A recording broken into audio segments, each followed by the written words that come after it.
All right, Shalom. Want to start out by giving all praise, honor, and glory to you. How about Shema, Shabbat, Shem, Kakodash, double honor to the apostles and elders of Great Millstone, and Shalom to the occupy the pushing word of sincerity and in truth. This lesson going to go into basically even recycling cannot save America. You know, you always think about recycling as a sufficient means of supporting the environment and cleansing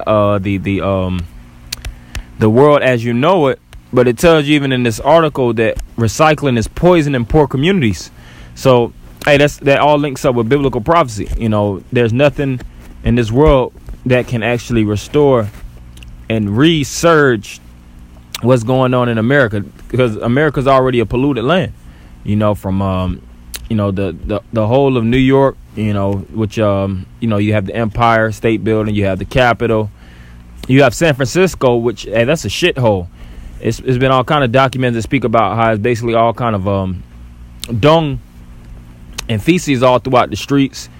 It's syringes all throughout these different cities and things of that nature, and it's plastic all throughout the that's being heaped all over the United States of America and really all over the world on a whole.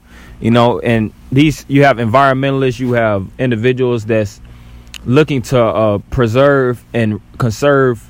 That's basically they're into conservative styles of living to restructure the world as you know it. But really, all of that is vain. There's only one way this place has to be cleansed, and that's through fire.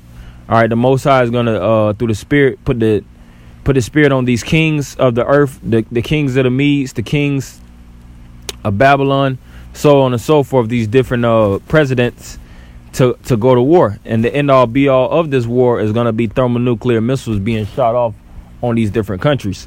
So I just want to go into this article, then hit a couple of scriptures in the spirit. It says, your recycling might be poisoning poor communities. Authored by Jeffrey Tucker through American Institute or via the American Institute for Economic Research. You know the routine, which has become a required liturgical rubric of the American civic religion. You separate your trash, plastics here, glass here, cans here, papers here. Doing so, our little way of showing we care about the environment.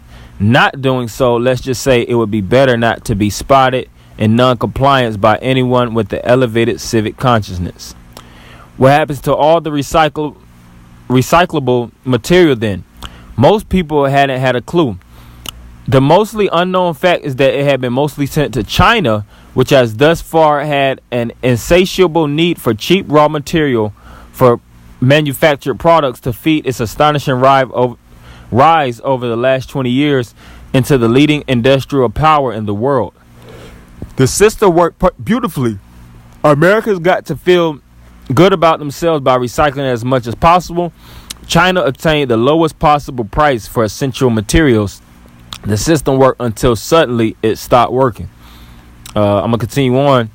It says the end of recycling. And the last year, everything changed with the new law that China passed at the onset of America's trade war. The law, which came into effect in February 2018, is called the National Sword, and its aim is to stop China from being used as the dumping grounds for refuse from all over the world. It bans imports of 24 types of waste material, and it sets a regulatory standard for contamination that U.S. recyclables cannot meet, with enforcements of that standard imposed by X-rays of shipping containers and much deeper inspections. Basically, China no longer wants your leftover pizza box nor your empty 2-liter box of Mountain Dew.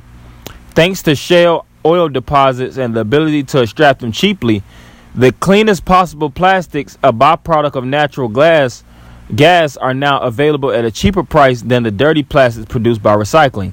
Anyone would rather use new than used plastics for a reason of safety.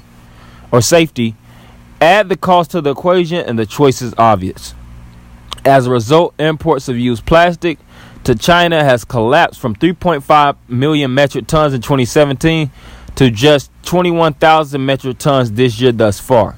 The market is completely dead, much to the shock of American cities and the multi-billion-dollar recycling industry.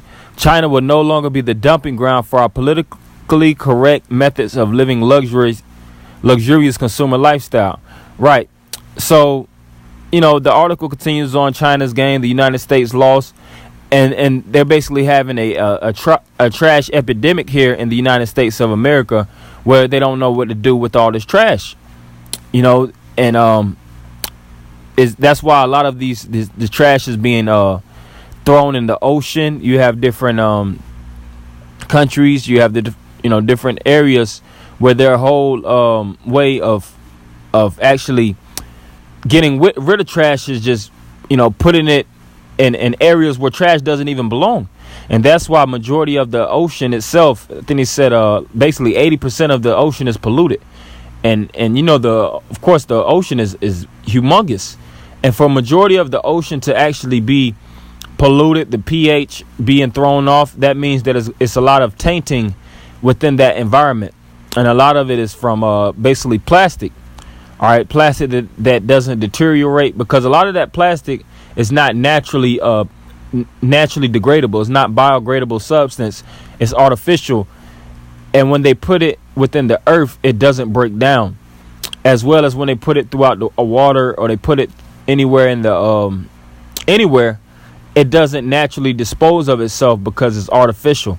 So when they put it within the waters, you'll see the pH drop tremendously. You'll see sicknesses within the turtles. You'll see sicknesses within the whales beaching themselves, certain whales being filled up with trash, certain animals actually consuming large amounts of trash, and they'll dissect these animals, and they'll see that their stomachs is full of plastic, man.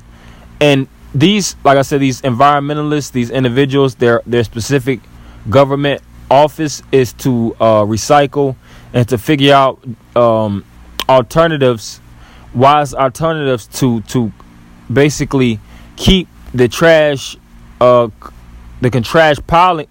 trash pilings at a minimum. It's not even the point in even having that agency at this point. There's nothing that any of these institutions can do to recover America. America's on its way out. America was built on blood, rape, rob, and blood, and shedding of the Israelites, and it's done, man. It's done without a shadow of a doubt, and it's all according to biblical prophecy. And there's no way the so-called white man can exit scotch-free. And you see this white man is looking to figure out alternatives. He's basically struggling tooth and nail to figure out a method to actually rebounce this society, but nothing is working. It don't matter how many meetings they'll have, how many assemblies they'll emergency assemblies that they'll put together. It doesn't matter if they shut down the government. Nothing will actually restore America back to its old state. America is on its waning phases, and America is going to fall. All right, just like how Rome fell. Rome had a beginning. It had a level of prosperity where everybody attracted to the Roman style of life, and the Roman Empire had its decline. All right, which major declines was the water system. It was lead poisoning within Rome. You had the stretching of the military. You had the immense devaluing of the denarius, the financial system, and you had all kind of wars internally. So all these things combined broke Rome apart, and Rome was a force to be reckoned with. So, and the same practices are basically being practiced here in America. In the same way, symptoms that Rome fell, the same symptoms that Rome showed before it fell, America's showing the exact same symptoms. All right, so what do we know through facts and through the spirit of clairvoyance, the spirit of being a prophet? We see that this place is on its way out. All right, so this is Jeremiah 51:7. Babylon has been a golden cup in the Lord's hand that made all the earth drunken. The nations have drunken of her wine, therefore the nations are mad. And that drink represents philosophy. And you see that these different nations are actually breaking off from America. All right, they're trying to detach themselves from American influence. I was listening to the news today, and they were still discussing a Brexit, major exit of Britain, I think, and that's going to be around the end of March, March, April time, and they're looking to really get the hell away from America, as well as different nations like I just read about China. China no longer wants to actually allow trading of trash and things of that nature, recyclable goods, to actually come to China. You know, you have all kind of policies that's being laid out. What was it called? The sword. Matter of fact, I'm gonna go back to it. The national sword. You know, and it's which is stopping China stopping the dumping of all that trash to China, and all these things is why the nations are pissed off. And not only China, Iran hates America, Russia hates America. Russia's and all these different European countries are banning a lot of products from America. You know, you had even the EU. They're looking to pull away from vaccines and things of that nature. They're taking pedophilia, transgender teachings out of the school systems when America is allowing. So all these things are showing that these different nations are being angry, man. All right, and whenever somebody is vehemently angry, they want to lash out in furious anger. All right, and how are these nations going to react? They're going to react off of the anger by shooting missiles on this place. All right, verse 8. Babylon is suddenly fallen and destroyed. Howl for her, take balm for her pain, if so she may be healed. Right, and when you actually have a balm is a medicinal agent that you apply to actually reduce